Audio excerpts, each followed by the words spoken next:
Welcome back to Empowered. I'm Elizabeth Namofsky. Today's episode, we're discussing healthy aging. And yes, ladies, we do have control.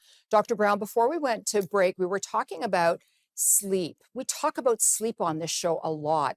What are some tips for getting a good night's sleep? Well, the first thing that I think it's really important to know is that sleep is essential.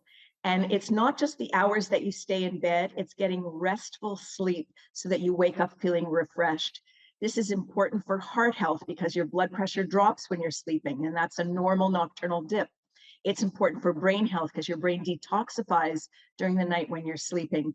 And we know even in children that growth hormone, for example, goes up at night. They're going to grow better if they've had a good night's sleep. So sleep is important throughout our lives, and it's something we need to pay attention to.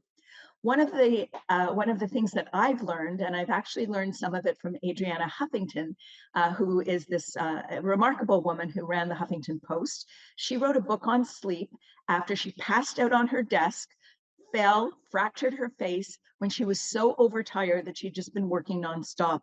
And she went from being proud of not needing sleep to understanding that it's really important and that everybody needs sleep. So, what are some of the tips? Number one, get into a good habit. And what does that mean? It means getting up at the same time, going to bed at the same time. Even if you're on the weekend and you could sleep in a little longer, better to get up at a regular time and go to sleep at a regular time. It helps your body adjust. And with babies, we get into a routine. We give them a bath, we give them a bottle, we put them to bed, maybe we read a story. But when you do that night after night, that gets into a routine for that baby. And it's the same for us as adults. So whether it's shutting the TV, shutting your laptop, taking a bath, getting into bed and starting to relax, you need to get into that routine to wind down.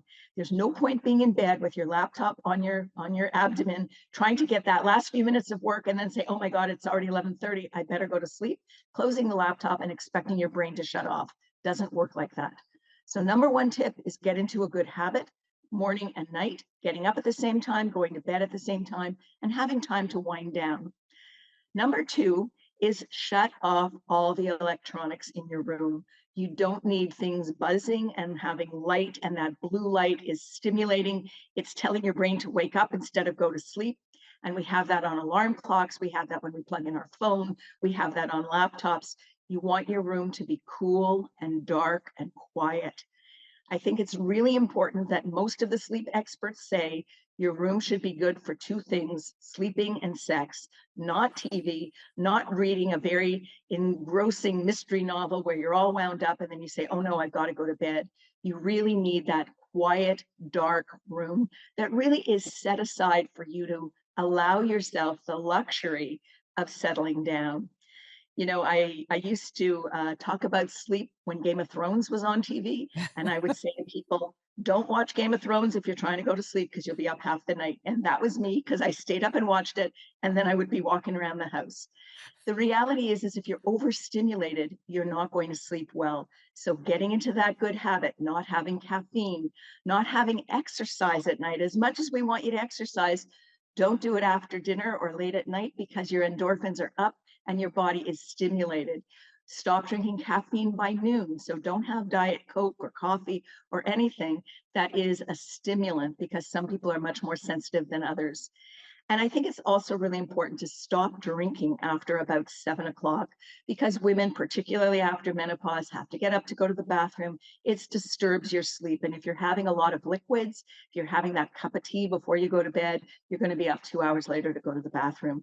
So it's all a matter of getting into good habits and starting to maintain those good habits.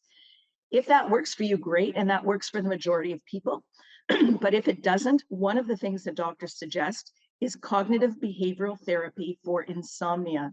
It really is teaching you how to relax, how to get your body to relax, and starting to get into a better habit. Much better than taking across the counter medications that may be sedating, but actually you get used to them very quickly, and much better than going on medication unless it's really warranted, unless you've had that serious discussion with your physician.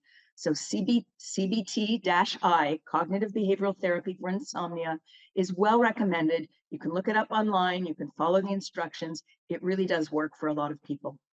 This is really important, this information that you just shared with us, because typically you talk to somebody and they say, oh yeah, well, you're stressed, you should just sleep, sleep, get into a pattern or whatever. But you've got so many different tips here, and a lot of us are up all night long because our brain is constantly twirling. So please don't go away. We'll be right back with more healthy aging.